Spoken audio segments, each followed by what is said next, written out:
Yo. Incognito, don't know where the he go. She go down torpedo, I get long neck like flamingo. I be on top of the steeple, I do it off of the ego. I do it off of my ego.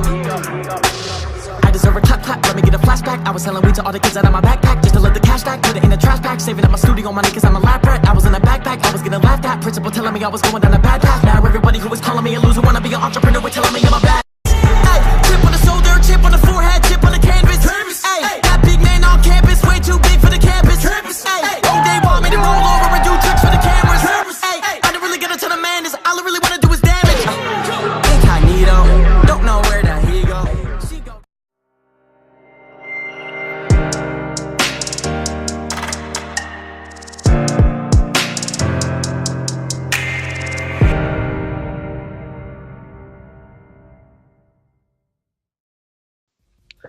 So what got you to choose parkour over any other extreme sport? Okay, I feel like this is kind of like a relatable thing. I feel like in most kids, but I feel like it'll grow more extreme, I guess, depending on the person and how they grow up or the friends they have. I always just wanted to be the kid, like everyone else wanted to be like the fast one that ran around and was just like always like the quote unquote ninja of the group. Because I wanted to be that fast kid that nobody could catch, and I would just always like jumping around things. And I played sports all my life.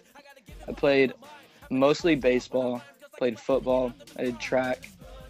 I did a bunch of sports, but I never like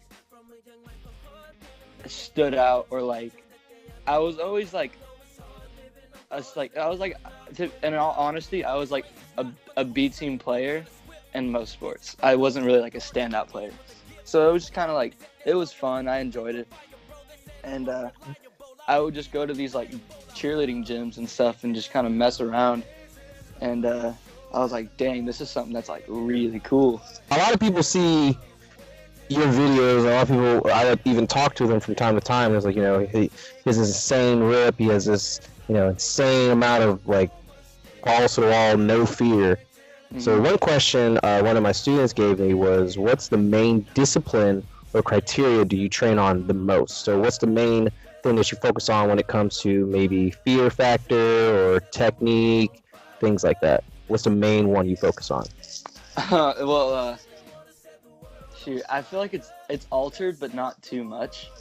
Definitely when I first started, I was 15 years old. I actually just posted like a recent video today of like my first double backflip on a rock floor. And that was something that was definitely more fear than physical then. There's, you know, the big hype and, you know, the quick epic changes of the media, you know, where some people, they start on YouTube, some people start on Instagram. You know, for me personally, I started on Facebook. This will be my first actual diehard YouTube channel. Mm-hmm. So the question is, what's your thought on Instagram athletes versus YouTube or Facebook athletes? I think Instagram's more prominent in like hardcore like community. I think it's the easiest platform that you can connect with people with.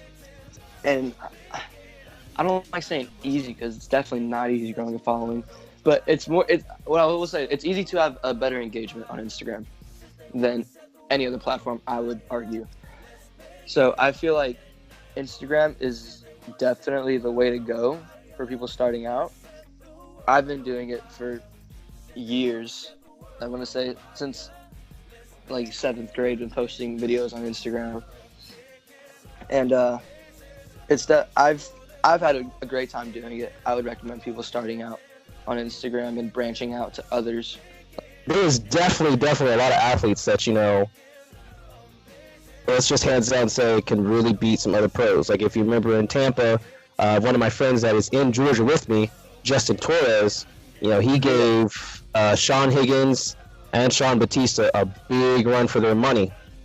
And, you know, there's a lot of athletes that we just don't know about, but then they come out of nowhere and destroy. Even your favorite athlete, the one you watch for inspiration, he did it at AOM, like, insanely. destroyed, you know, and blue shorts came out of nowhere. Nobody really knew about him. So the question is, you know, what athlete or athletes do you believe are under the radar that you feel are really gonna just destroy when they come to a comp one day?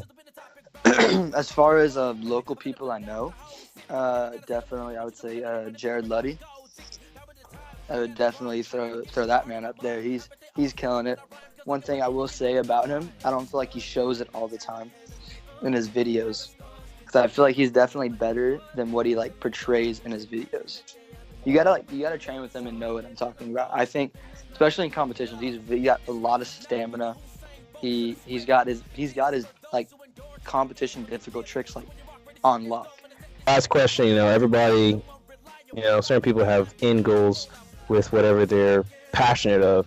Like for me, you know, yeah, I like to coach. I've worked other jobs where, you know, I went to school for, you know, just not me. I just love coaching. Yeah. And my end goal, you know, one of them is actually to design my own parkour shoe and develop my own parkour gym in a state that doesn't have much. Yeah. So your next goal is, what is your end goal with parkour, if you have ever considered that thought? This is my end goal. I think I've just realized my end goal. My end goal in parkour is to be what Kalen Chan and Jason Paul and Pasha was to me. Like, I want to be that to another person. Like, I want to be able to look. I want a kid to be able to look at me and say, he did it, so can I. Because that's my first thought with Kalen. I started watching him right before he like blew up, and he was just a normal guy that just like training and stuff, and now he's one of the best in the world and one of the biggest influencers in the sport. So it's just like, shoot, he was just a random person that just loved doing what he did, and now this is what he does for his life. This is his living. All right, well, that was literally all of it, man. You know, it was really, really nice to ask you these questions, because you're probably now on top of the line of inspirational. You put a lot of thought in your answers. No, man, I really appreciate it. I really was looking forward to it.